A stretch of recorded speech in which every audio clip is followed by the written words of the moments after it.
Mention spéciale, catégorie professionnelle, Yvon Paré, Gounod au balcon. Je répétais Roméo et Juliette à l'Opéra de Montréal. Marie-Ève Monger était la plus incroyable Juliette. Et ce fut le masque d'abord, le port obligatoire dans le métro, les autobus et les salles de spectacle. La quarantaine, dans mon cas, confiné dans mon appartement avec mon chat Boucard. Il était plutôt heureux de m'avoir toute la journée pour les câlins, les ronronnements et les siestes. Avec sortie en après-midi, sur le balcon, pour le soleil, les soins au géranium. Le voisin d'en haut, un chauve aux bras tatoués, a lancé l'appel le premier soir. Le virtuose du trombone a joué un extrait du concerto en si bémol majeur d'Albrechtsberger. Un moment de grâce. Il osait, le schnappant. Ce serait donc Gounod au balcon, sous la direction du tromboniste. Nous devions tout réinventer. Arruda et Legault le disaient à la télévision. Boucard a pris sa place entre les tomates italiennes et les géraniums. Une grande respiration, et je me lançai. L'amour, l'amour. C'est là que dans la nuit rayonne sa beauté. Ah, lève-toi, soleil, fais pâlir les étoiles. Le tromboniste tatoué a conclu la soirée avec un couac qui a fait bondir mon chat. Quel silence terrifiant. Même les fleurs de géranium et les bacs de fines herbes étaient figées. Le lendemain, je sortis sur le balcon maquillé, rasé de près, vêtu d'une cape et d'un grand chapeau que je portais pendant les représentations de Cyrano.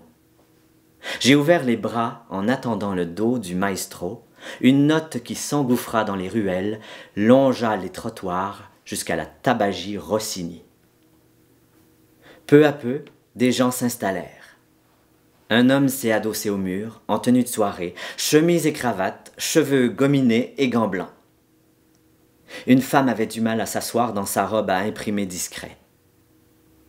Deux autres couples ont pris place et j'ai fermé les yeux, imaginant Marie-Ève Monger. Tous applaudirent quand j'eus lancé la note finale. Oh, Roméo, pourquoi ce nom est-il le tien? Abjure-le, ce nom fatal qui nous sépare, ou j'abjure le mien.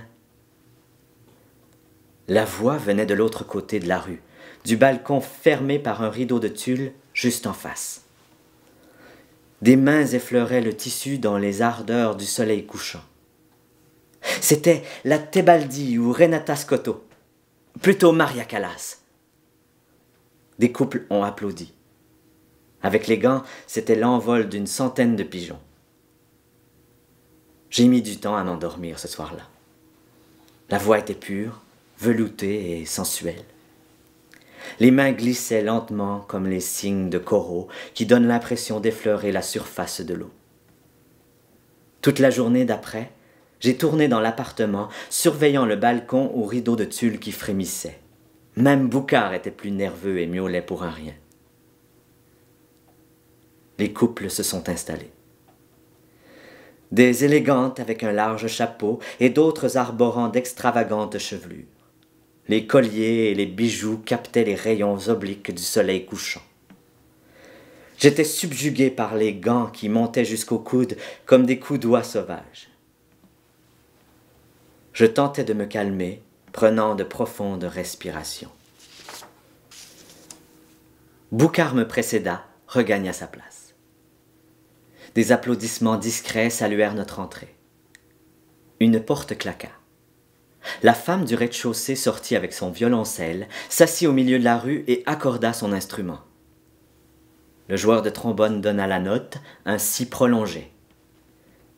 J'ai repris au début, juste après l'élan des chœurs, la cavalcade des voix.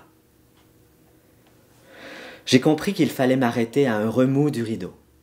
J'avais cru reconnaître la voix cristalline de Karina Gauvin. Le lendemain, les couples étaient plus nombreux dans les loggias de l'avenue Albany.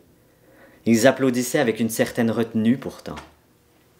À gauche, c'était le balcon de Manet. Berthe Morisot jouait l'ingénue. Tout près, la jeune violoniste Fanny Klaus hésitait à tirer sa chaise. Antoine Guillemet, le peintre, se tenait en retrait, une main sur le revers de son veston. Plus loin, c'était Maya au balcon de Goya, avec les ombres qui se faufilaient derrière la mère et la fille maquillées outrageusement.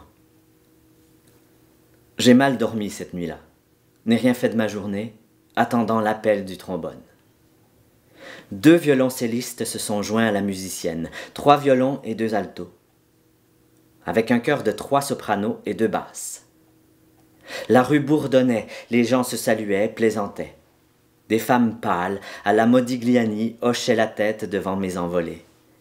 Les fleurs de géranium penchaient vers Juliette, toujours invisible. Nous nous débattions dans les affres de Shakespeare. Des voix s'échappaient des maisons. Les rires de frère Laurent, de Mercutio et Stefano, de Tybalt et de tous les autres. Ô joie infinie et suprême, de mourir avec toi. Viens, un baiser, je t'aime. La voix cassée de Juliette, tremblante, étouffée par un sanglot, ses mains agrippées au rideau. Une fleur de mon géranium s'est détachée, comme une larme. Je m'accrochai à la rambarde, le souffle coupé, arrivant mal à me tenir debout. J'avais la respiration sifflante et le soleil m'étourdissait. Les gens se sont levés. C'était l'ovation. Le rideau de tulle s'est écarté sur les yeux de Juliette. Son regard, un seul, comme un coup de poignard.